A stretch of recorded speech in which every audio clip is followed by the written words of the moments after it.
Good evening and welcome to Keeping the Beat, an engaging web series hosted live by TNMEA in partnership with the CMA Foundation.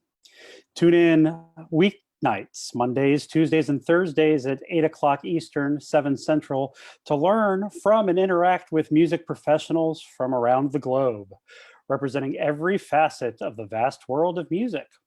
Today is Tuesday, June 23rd, 2020. My name is James Stevens, and I am the Director of Advocacy and Educational Resources at Music for All. Tonight, I will be talking to you about what I call Advocacy in Action. Advocacy in Action is a signature program of Music for All and is designed to collect, recognize, and share effective practices that support music education in our schools. During our time together this evening, I encourage you to interact by replying to this live video stream with your questions and comments, which I will do my best to respond to throughout the hour. One disclaimer: while this is being streamed live, it will remain on the Keeping the Beat Facebook page for future reference. So as such, your comments will also remain a part of the archive.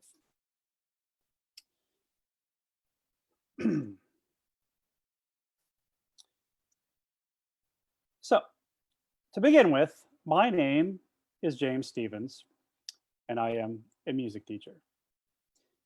That sounds kind of like a beginning of a 12-step program or something, but if anything, my behavioral problems come from being a recovering band director. But seriously, I do feel blessed to have been a music educator for over 20 years, having taught in Ohio, New York State, and Oklahoma. I've had the opportunity to teach in a variety of school environments, small and rural, medium-sized, and very large school districts, all while teaching at the middle school and high school levels. I currently serve as the Director of Advocacy and Educational Resources at Music for All, headquartered here in Indianapolis.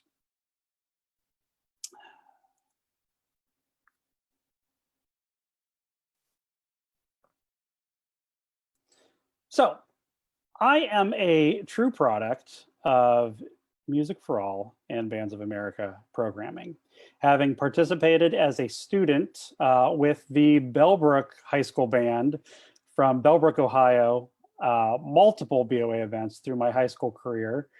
Shout out to the lovely Marty Spitzer and Barb Seiler, who both knew me when I had hair. While in college, I attended Bowling Green State University. I volunteered at Bands of America events and eventually served on faculty at the Music for All Summer Symposium.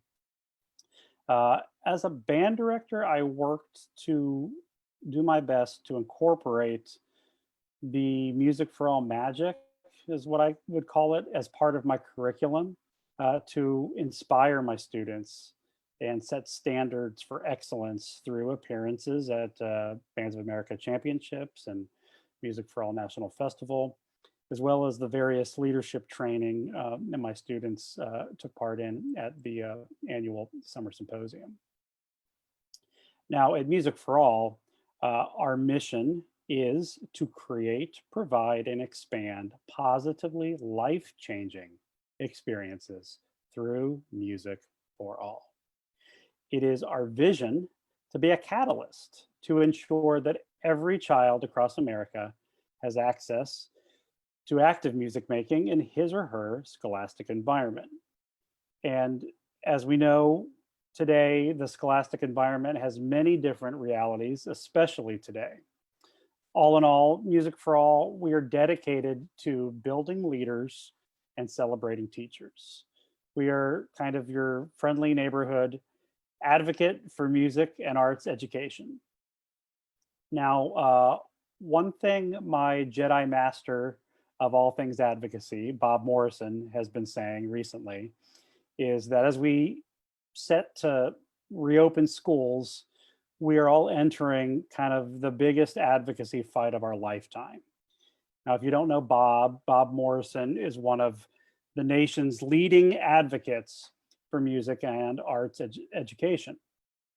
Bob is the CEO of Quadrant Research and founder of the Music for All Foundation. When Bob gives advice, I tend to listen. Again, he is my advocacy Jedi Master.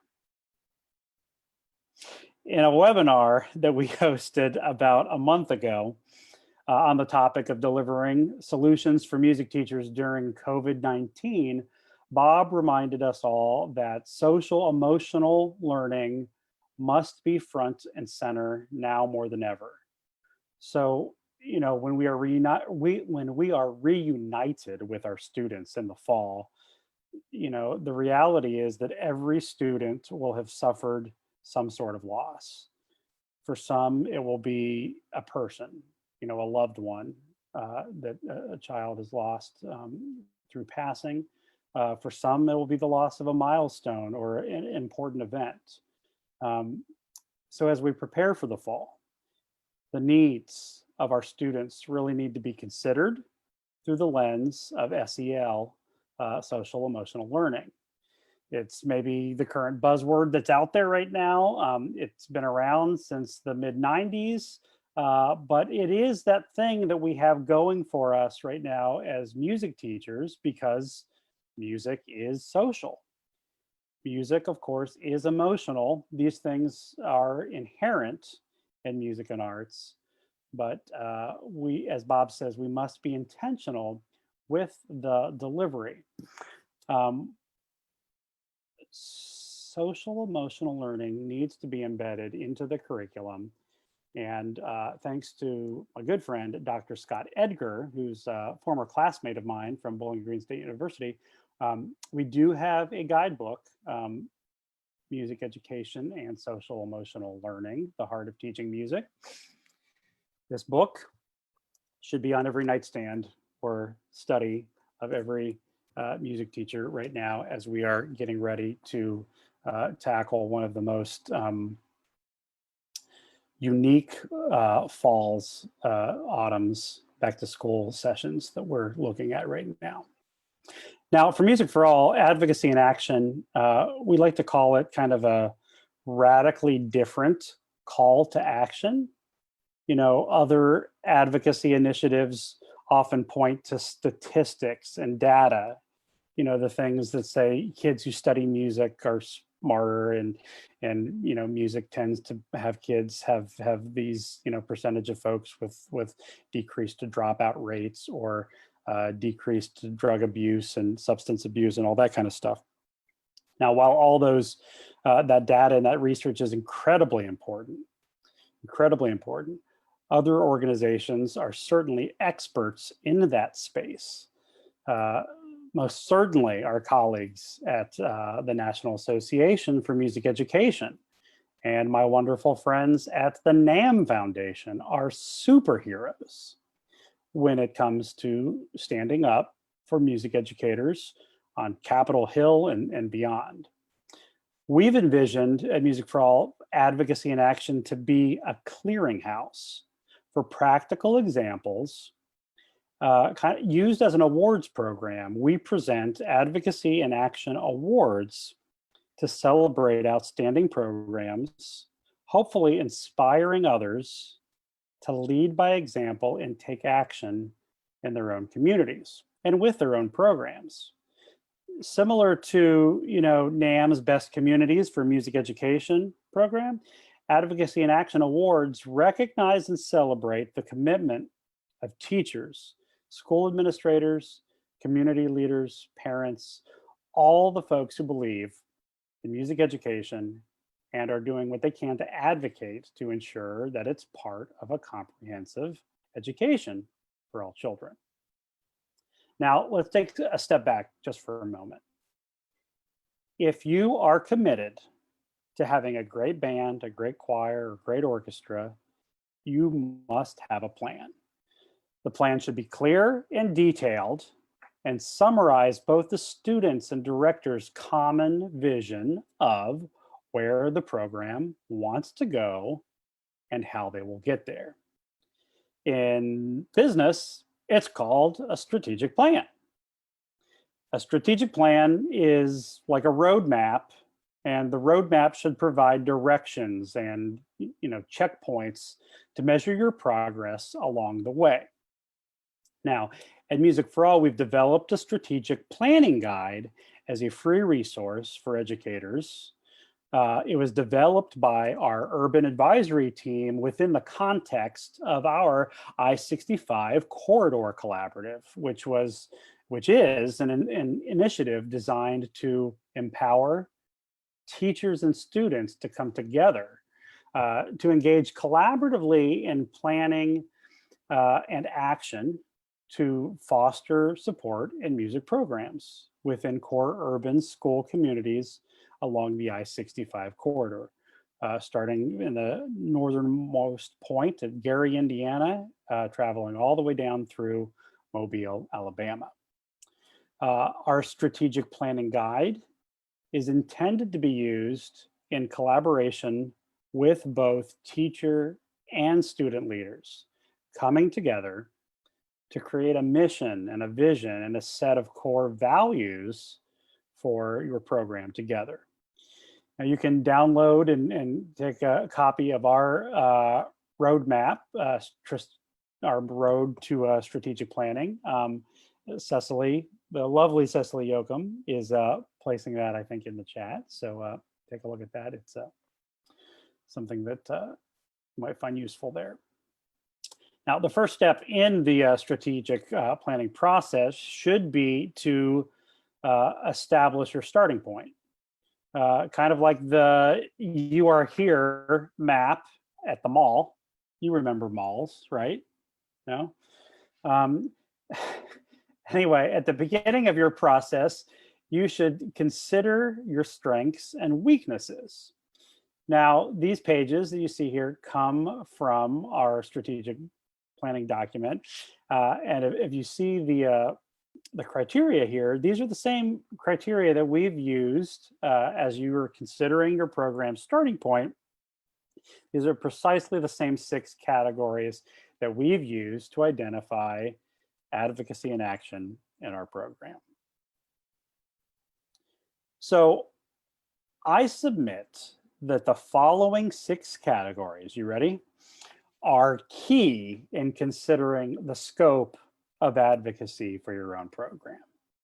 That's why we've made these categories the focus in our advocacy and action program. So without any further ado, these 6 categories include recruitment and retention, marketing and promotion, community engagement, decision maker interaction, parent and booster involvement, and fundraising and sponsorship. Now, my approach to these 6 categories has been really to consider them like a lesson plan for music educators, to approach them kind of as the CEO of your program, and to consider these 6 pillars when working to develop your well-rounded program. Now, we all know, or at least I think we know, that advocacy always should be approached as a wellness routine, an intentional approach that involves every aspect of your program. Too often, I think we've seen, people rush to advocacy only as an emergency room visit, or, when programs are being threatened. There will always be some music programs out there, I believe, regardless of size, regardless of geographic location, that appear to be insulated from these potential cuts and eliminations. And it has been my experience that these programs that not only survive, but actually thrive, they do so because they have successful practices in place, I believe, in consideration to each of these 6 categories. Again, the lesson plan. So it's the care and feeding of these 6 pillars. So breaking them down or digging in just a little bit, let's start with recruitment and retention. Cute kids on the screen. Let me just say that real quick. So for some, it's uncomfortable to say this, but it's true. Students are the currency of our programs. Now, my buddy Scott Lang, he calls it butts in seats. Or I guess if you're choir, it's butts on risers, or I guess feet on risers, or yeah. So, but yeah, the most talented musician, you could be the most, wonderful conductor. Nobody cares if there's no one there to teach. Now, I mentioned Scott Lang just a moment ago. He's a music educator. He's an author, student leadership guru, of course. But the guy behind the Oz, the person behind the curtain of Be Part of the Music, which is just an amazing assortment of recruitment, retention, and advocacy resources for music programs, and it is free. It's chock full of customizable downloads, parent email samples, letters to administrators samples. If you haven't checked it out, you need to. But seriously, what I'm most geeking out about here recently is the new website builder that he's developed. Have you seen this? It is a customizable recruitment web page, and it is pretty darn slick. You can create your own recruitment web page without any knowledge of building a website, just by entering a few details in a form on the Be Part of the Music site. It's personalized to your program, branded with your school name, colors, all that, and populated with your contact info. And then your page is loaded with, the demonstration videos and all the music education artifacts and long-term benefits that come with Be Part of the Music. Seriously, if you have not opened up a secondary window on your screen right now to check that out, shame on you. Now, while these videos, I want to show you something here. These aren't exactly recruitment videos. A friend of mine just recently, Travis Pardee, band director in the Las Vegas area, connected me recently with Juan Pablo Macias, who's the band director in Greenspun Junior High School in Henderson, Nevada, which is Clark County. He created these online videos for his students about a year ago that teach instrument setup, tone production, posture, and introduce the first few notes. What I really, really like about these videos and this approach, it's just a unique approach. It's light, the comical vibe that Juan Pablo uses to engage his students is something that just I wanted to share with you guys. Check this out.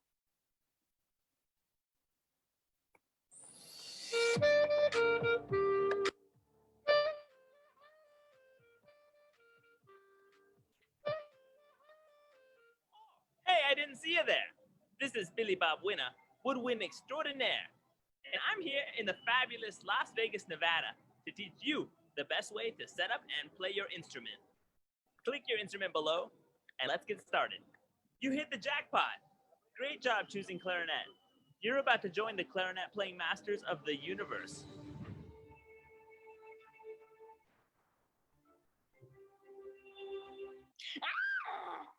Let's get started.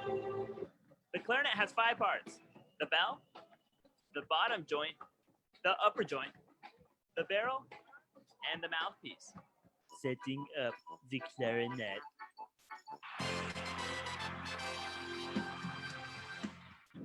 I just won first place. Now it's time for you to win first place at putting your instrument together. The key is to build it from the bottom to the top. The first step is to have the case on the floor in front of you. Make sure the latches are pointed down before opening the case. So that's just a clip from some of his videos, but like I said, Juan Pablo, about a year ago, put those together. Now, I know that during the times now of online instruction and all that kind of stuff is a little different for everything that we're approaching. But one of the things that came to mind when just recently learning of those is that I believe your older students, your high school students really could produce some wonderful recruitment videos or instrument demo videos, perfect for middle school students to learn from, with the kind of same sort of zany kind of humor that I think can be relatable at that level. Now, I do have another example here that actually comes from Clark County, Nevada as well. I promise not everything that I have comes from the same area, but this one I needed to share with you, this time from Ellis Elementary School. It's music teacher Tyler Swick. Now, Mr. Swick has always been actively involved in helping feed the middle school program in his district. During the spring's online learning this past spring, Mr. Swick came up with an idea to put together a sports, satire video, a signing day like we've seen athletes do. So, typically what had happened in the past is each spring, the middle school ensembles would visit and play for the fifth graders, but unfortunately that was canceled this year. And as many of you know, I'm sure the big appeal with elementary kids often is just to see the last year's fifth graders or seeing those close in age proximity performing in a new ensembles, kids seeing themselves in their peers. So working with the middle school music teachers, Mr. Swick, he created a video where his fifth graders sign their intent to attend the middle school and reveal their elective like college athletes. And while Mr. Swick was working with his students on this project, the middle school teachers sent out messages to their students asking things like, what would you like to tell an incoming sixth grader about our program? To have an eighth grader telling a fifth grader that band was their favorite part of middle school is pretty powerful. Students talking to students, I mean, that's just powerful. So check out this cut from their video.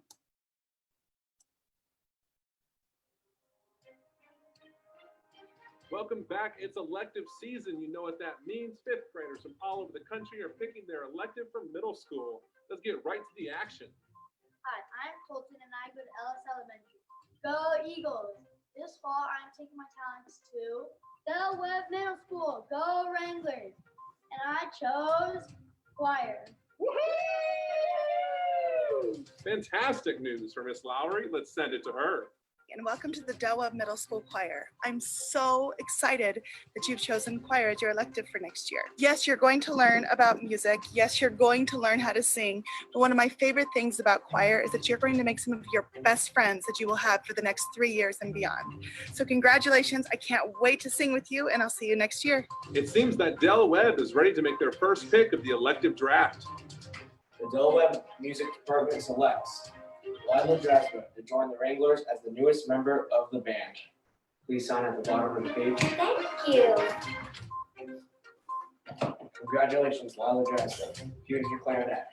Thank you, Dr. Leslie. Another jazz is coming your way. That does it for our new recruits, but let's hear from some of our seasoned veterans from the Del Webb music programs. Hey guys, congratulations on choosing choir. I love singing and music in general, so my favorite thing about choir is being able to improve my singing and build upon my skills. I've learned one thing over my 3 years in this program. It's that orchestra is about more than just music. It's about family. You will make connections and friendships that you never thought you would. Hi, my name is Zion and I play the viola. We are so glad that you decided to join orchestra, and I guarantee it'll be a lot of fun. So that's just a clip, but something I just wanted to share. Mr. Swick said they put that entire thing together in about 5 days from shooting it and editing the entire video together. But what was interesting to note, I think, is the buy-in and involvement from the middle school staff. He mentioned was an extra special touch. The swag, the shirts and folders and pins that you may have seen in the video. The kids received meant more than the adults probably even initially realized, especially during this time. So, that was kind of cool. So moving on to marketing and promotion, which is one of my favorite ones to dig into a little bit here. It goes without saying, but advocacy, in order to advocate properly for your program, you really need to successfully look at the marketing and promotional elements.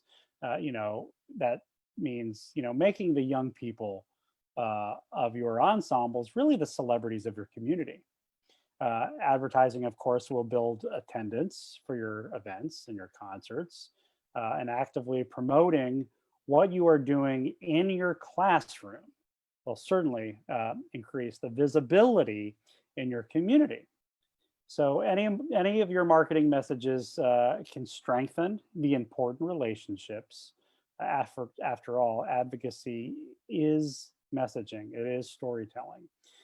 Now, this example here coming from Leander, Texas, from Rouse High School, is one of the Advocacy in Action winners from a year or so ago, recognized in the category of outstanding social media engagement for their program, Instagram Takeover.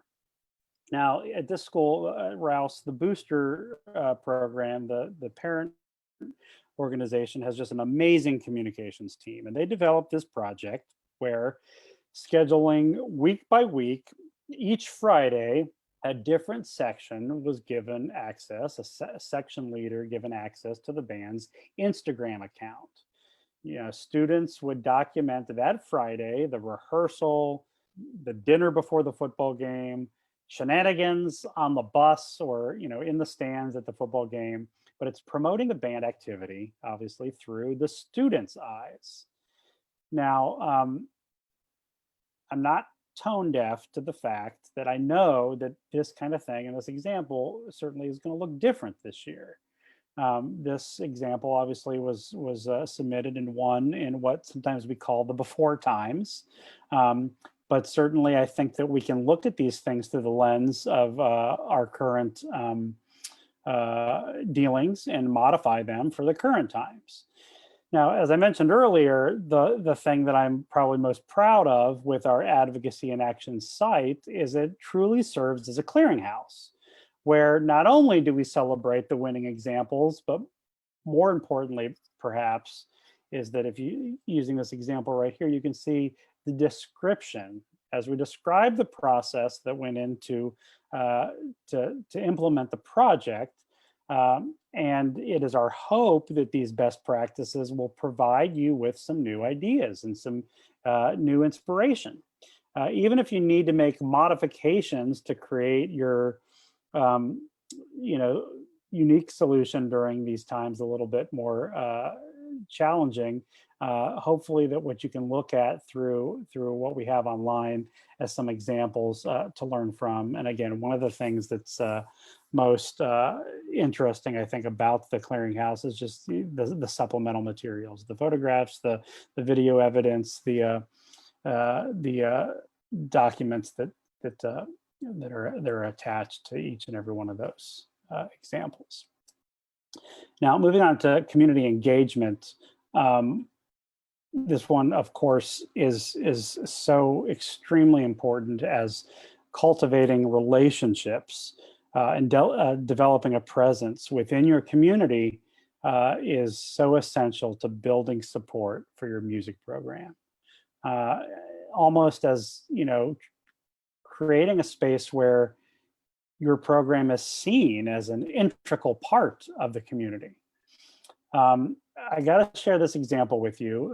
My brother over feels like a next door neighbor because it's just, a town or two away, but Avon High School here in Avon, Indiana, Dean Westman is partially responsible for this, this wonderful example.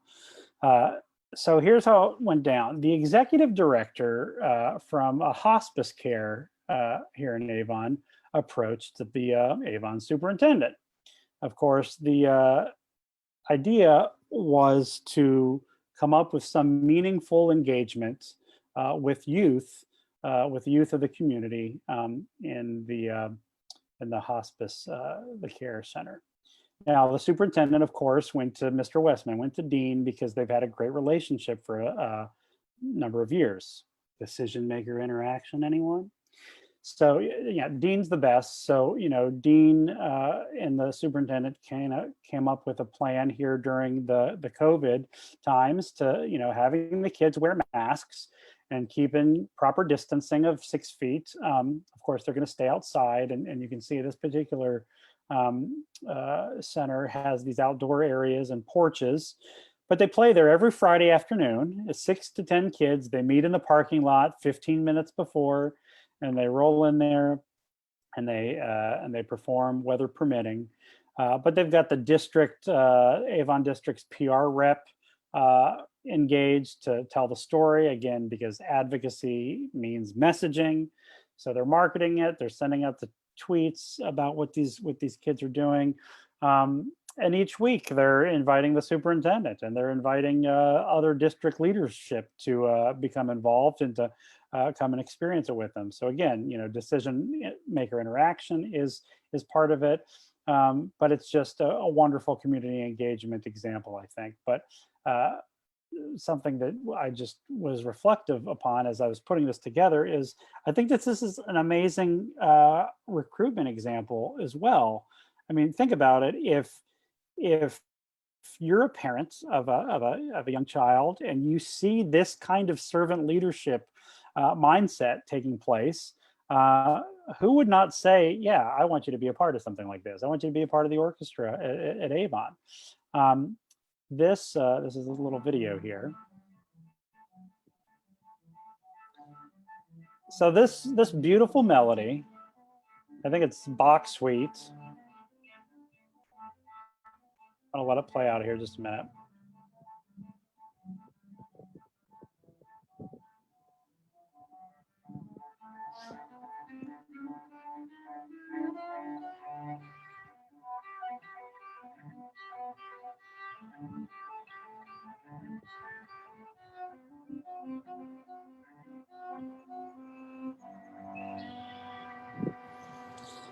So here's the thing. So they're doing this every Friday. They found out the next week that this particular recording, I'm told, was like the last thing that this particular human being heard as they passed peacefully. And it's just amazing sometimes to think about what music and especially these young people are doing through their communication device. It's just a therapeutic way, I think, especially during, our COVID-19 times, for the, director and the young students to engage, to come together and celebrate a little bit of their talent. In summary, I guess I would just say this: community engagement is saying yes. Advocacy is saying yes. Younger version of me in my career, I have to be honest, I would be stressed about the asks for things like, this parade or playing at the opening of, such and such thing, thinking, we don't have time, we got to do this. You don't have time not to say yes. Advocacy is saying yes, and building an infrastructure within your community, engaging in your community is just absolutely necessary. All right, decision maker interaction is a mouthful. Decision maker is the person within the school or the community. It's the principal, it's the assistant principal, it's the school board, it's your elected officials. It could be the guidance counselor, anyone who could have a key role in directing the future of a school's music program. Now, the focus in this category, obviously here, should be to advance the stature of music education in the eyes of your community's decision makers. Now, online, we have some wonderful examples in our Advocacy and Action Clearinghouse. Two that come to mind: one, Ohio, Miamisburg, Ohio, talks about their athletic department and their extracurricular offerings coming together under one umbrella, resulting in just more effective operations and the benefit to students and the school culture. So check that one out. And then also friends from Wando High School in South Carolina, their engagement with elected officials that actually got a bill passed in the state for marching band to qualify as a PE credit. So again, I encourage you to check those out. Look at the descriptions and the supplemental materials with each of those is I think truly inspiring. But the one example that I did want to share with you tonight, and maybe it's a stretch for decision maker interaction, I don't know, but it's the story of how the Milford High School football team made the trip to Lucas Oil Stadium to support their marching band peers during the 2019 Bands of America Grand Nationals. Of course, the obvious relevance here, I think, with decision maker interaction is, great leadership from the school district personnel, including band directors and coaches and administrators. It's reflective in this example, I think, just mutual respect and support being very, very commonplace. Check this out. We had an opportunity to bring up the majority of our varsity football team, some leaders from our student cheering section, and some students from our yearbook to come and root on our band. Our football team, they're in the locker room at halftime at football games, and they don't get to see the halftime show that students work on throughout the summer into the fall. It was just a great opportunity for them to come out and really recognize how hard the band students work and really celebrate them. It's just been an amazing day. It was just electric to be able to come here and support our band group. We're the kind of community, the kind of school where, when one group is successful, it makes everybody better. It's a win for everybody. So it just means a lot to have that kind of support. With support comes better performance, So if we have a group of students there that show their support for the football team or for the band, they're going to perform at their highest ability because they know that they have their whole school behind them. Leadership is everything, really. Today's about coming together, not just to support the band, but to be as a school community. I was walking down that tunnel with my other drum majors by my side, the band behind me, with the biggest grin on my face. And knowing that my community was there to support us was amazing. Every language, every culture, in the world can relate to music. It unifies people. It brings people together.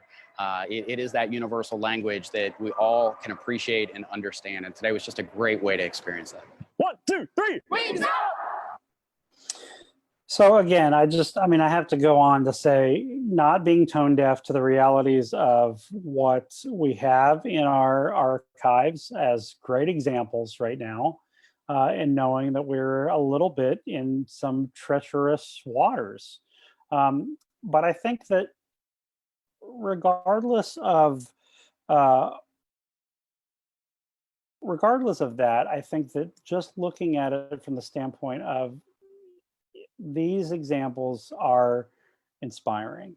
And if we can learn from each other and look at ways in which we can, take an idea here, take an idea there, come up with something. I was speaking with somebody just earlier today about the fact that it's not really about teaching our ensembles as much as it is being a music educator. And everything from each of these 6 categories, I think, is really just important for us to look at. It's outside the nuance of a beautiful phrase and, the value of that at half note, but to just really inspire our young people. James, yes. We have a question. Oh, beautiful question, Cecily. So the question is, what advice would you give to young educators on building the decision maker relationship? Oh, that's a great one. The decision maker relationship, is I was blinded by the approach as a young educator because I remember being so frustrated with the fact that if I didn't have a principal or if I didn't have the superintendent show up for my concerts, this thing or that thing, like I was just like, do they not realize how great these kids sound, or how hard they're working?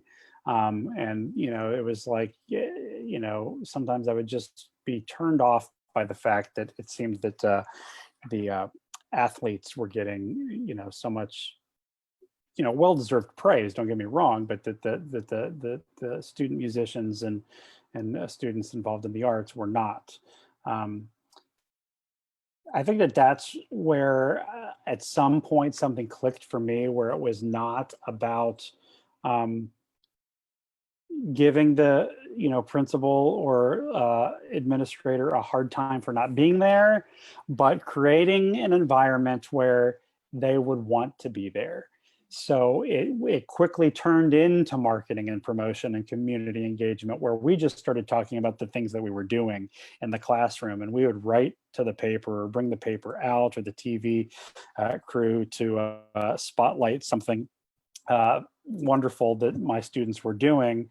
And the more acclaim that we were getting, the principal would, who doesn't want to take part of that and be in the mix, in that glow of the spotlight, if you will.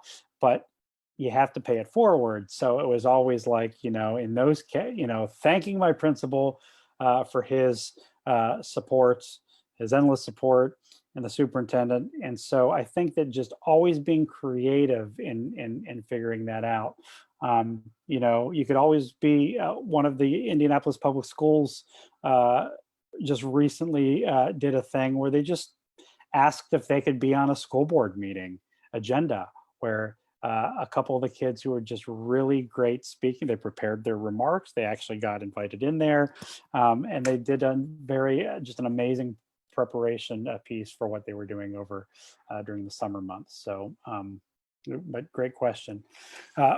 We're going to move on to parent booster involvement, which, a strong parent and booster, connection and involvement is vital in supporting the functions of a music program. And that network of adults is paramount. We have seen this before. They are either supportive or they are not. They're either helping or they're hurting. And so I think that it is, paramount that there's no middle. So getting on the right side of that is key.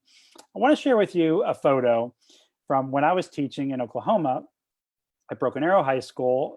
This photo was taken at one of our monthly band parent meetings. And I remember when I shared this on Facebook at the time, that I had a lot of my teacher colleagues ask, oh my gosh, how do you get such a great attendance or involvement from your parents? And even, here, I still get asked, how do you create that engaging and supportive network of adult stakeholders? And I believe the answer is actually culture. And by that, I'll explain a little bit, but I will say this, that it does not happen overnight, and you must be patient. And this coming from a person who is not always the most patient, and you just have to realize that things like this, especially, building a culture, takes time. So to speak specifically to these band parent meetings that we had at Broken Arrow, I reflected on this when folks were just, gosh, how do you do this? And a couple of things within the culture context came up, which is you got to respect people's time. You got to make them feel valued. And I think what we did is we made them feel like they were members of like the inner circle. So, we'd have these monthly meetings and we'd limit them to 1 hour. We'd start them on time. We'd be done within the hour's time. And the agenda, can't be about doom and gloom. It can't be, banging your fist on the table saying, we need more volunteers, or, gosh darn it, everything's awful, and preaching to the choir kind of thing. People don't want to hear that, and people aren't going to show up. And but if you have an environment that makes them feel like they're in the inner circle or have a peek behind the curtain, they'll want to return. We used to take time where we would play judge tapes, from the marching band or even from the concert season.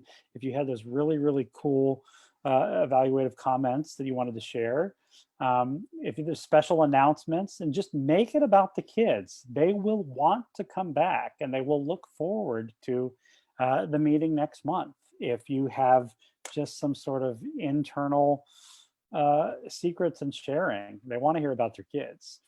I would be remiss if, when speaking about culture, that I didn't mention this, that again, Scott Lang, he has a chapter dedicated to a different master educator in his book, Leader of the Band. And the chapter on Darren Davis and the Broken Arrow program really digs into the culture piece and a little bit of the Broken Arrow philosophy. So that's one that I would certainly recommend. Now, if I may share another video with you, this one comes from the Carmel Bands in Indiana. And just bear with me here. I have to say, they have a fantastic YouTube channel. They have a series of very, very cool videos. The one I'm going to show you, I believe, is extra special in that it's, kind of a love letter to their parents. Now, with a program that is so successful, I often, you get people, I got to tell you, that are envious. They'll say things like, well, Carmel has money, or Carmel, this and that, but I'm quick to dismiss those comments. And here's why. I find these types of advocacy messages that they do, and you'll see this one here, as just as much as a priority for them as their next rehearsal. They're intentional with their messaging, and they're taking time out of their planned rehearsal and performance priorities to get that messaging right. Dear Mom and Dad, I've got a lot on my mind these days.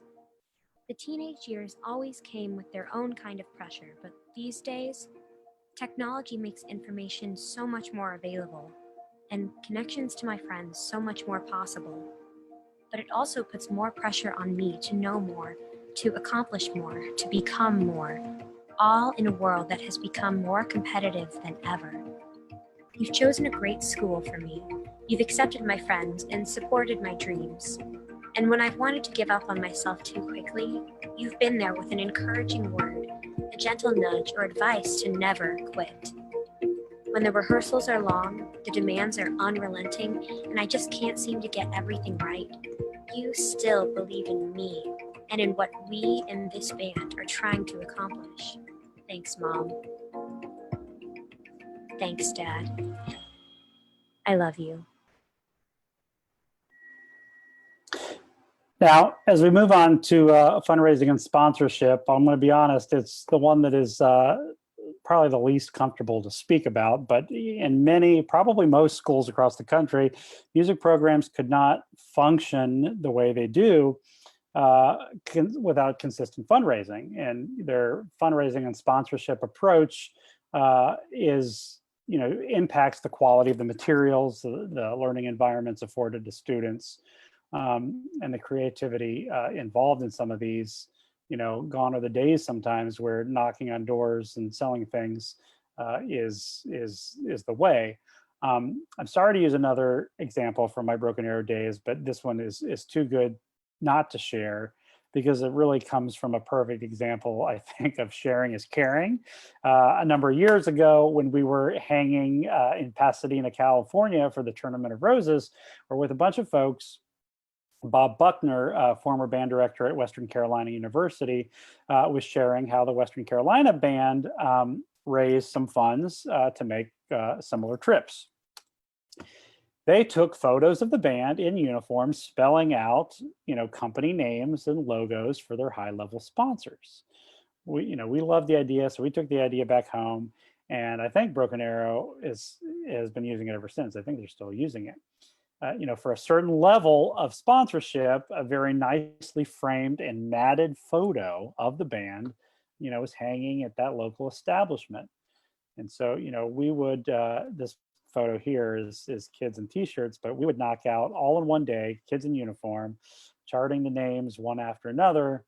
But I got to tell you, to see those framed, matted photos in the local establishments was just, I mean, it was just another great marketing benefit, as you can imagine. It led to new sponsors, and even occasional person who was like, I want to hang one of those in my house, you know, grandma or Aunt Rudy or whatever. You'd have Alice that we would go out there and spell out. So that was again, and the idea where a collegiate ensemble, you know, inspired us at the high school level to go, I think we could take this and run with it. So I'm going to share that. Now, as we're getting close to the end here, I did want to share, when I was teaching and bringing my students to Music for All events, I really always enjoyed the advocacy messaging. It was presented like what you see right here in a slideshow type style on the Jumbotron at Bands of America events or at the festival or at camp. I liked them so much, in fact, that I, one year in particular, begged Debbie Lafferty for a copy. And Debbie, again, if you don't know Debbie, you know Debbie, because everything that BOA or MFA looks good, if we look good, it's because Debbie. And if we don't, it's probably something that I screwed up. But Debbie at the time, she gave me a copy on Keynote because she was a Mac Apple person, and so was I. And I used those advocacy slides back at our school at the concert hall prior to concerts, or in between the set changes, the different bands, or in the band room going into a parent meeting, or for the 6th grade band fair when they're trying out the instruments, like in the little waiting room, we would have these advocacy things. But here's what we did. We also added references to our own sponsors, as well as our own accolades for our program, like, you know, the number of appearances we had in such and such parade, or number of students grades 7 through 12 that performed in the all district band. Or this one was my favorite, the combined total dollar amount of college scholarship money received by our band seniors. So this advocacy slideshow, Music for All's advocacy slideshow, is available. It's on our website as a PowerPoint file, as a Keynote file, as well as the PDF downloads, ready for you to use for your own events, concerts, school board meetings, all of that. So please enjoy.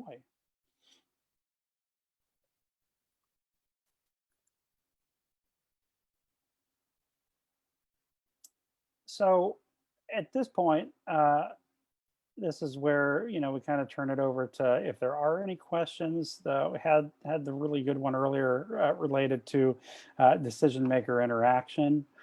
You know, one of the biggest things that I think people are asking right now is, as they're just kind of fearful for what the future could look like, is what can we do now? I think the answers to that are meeting with administrators and being a part of the solution. There are a lot of statements coming out. The NAFME unified statement came out earlier this summer, and it's online at our COVID-19 resource section of our website. NAM Foundation, Yamaha came out just the other day with their guidelines for safe and cleanly instruments. And I think, again, a big piece of it goes back to learning more about the social emotional learning and how you can embed that into your own curriculum. But I think that, you know, moving from problems to solutions and being a little bit more open to it doesn't necessarily have to look the way that it always did in the past. You know, Greg Bim, a good friend of mine, director outside of Chicago, when I was speaking to him towards the end of the spring semester, while they're still in session and still in school, he was talking to me about how online with his students, the music history things that he was able to share with his kids and play some recordings and really just talk about some meaningful backstories to some music and to some composers that they got a lot out of. And Greg really just mentioned he really enjoyed delivering. Sometimes the time, the time that we're being dealt right now can be used as a silver lining, I think. One thing, if I may, looking at the clock here, and I'm going to bring my screen share back to get this, because what I'd like to do is I'd really like to share this with you all. But if you don't mind me just kind of giving a little bit of a introduction to it before. It is another video, but I want to give a little maybe explanation. Certainly it doesn't need any explanation to say that currently our nation is experiencing a certain amount of tension right now. And there's certainly a lot of work that needs to be done, and I'm not claiming to have any answers whatsoever, but I do believe that music can help in changing our world. And I feel that this video, it's from a larger piece that was recorded several years ago, that the optimism and hope expressed by some of these just wonderful human beings inspires me and gives me hope. And I hope that it might do the same for you. I think that the Music for All experience really is in some ways a microcosm of what we would hope for our society. And that is people coming from various backgrounds to come together and unite and collaborate toward a very common cause. And sometimes when life is troublesome and you can't pray, a song can often make you feel better and begin to start whatever healing processes that you need. Just lends to being a diverse medium for communication, for bringing people together. And that's a world that we live in, a world of diversity where acceptance of each other's cultures and music and aesthetic preferences, that's where we are today. We always say the music is important. That's ultimately, what we're after, really high level playing and high level understanding and depth. But then behind all of that, the basis of everything is the human to human interaction. And I feel that when we're having fun, when we're loving each other, when we're really, doing everything together, the music goes to another level. The arts are our soul, it's our humanity, and even in our youth that we feel whatever it is that makes us different. We may not know as a younger human that is what makes us beautiful and very special. There has to be some things that reach into people's souls and reach into their hearts. And I think that's what the arts offer. I think now more than ever, music is the most important thing that these young people will get to do, because I believe it humanizes them. We're not spending any time talking about who's Republican and who's Democrat. There's no doubt that there are kids sitting next to each other that politically completely disagree with each other. And yet here we are coming together to make this beautiful music that represents something that's way bigger than any of that. And I think that music has maybe not the unique ability to do it, but I think music has the ability to do it in a way that might be very difficult to replicate in any other way.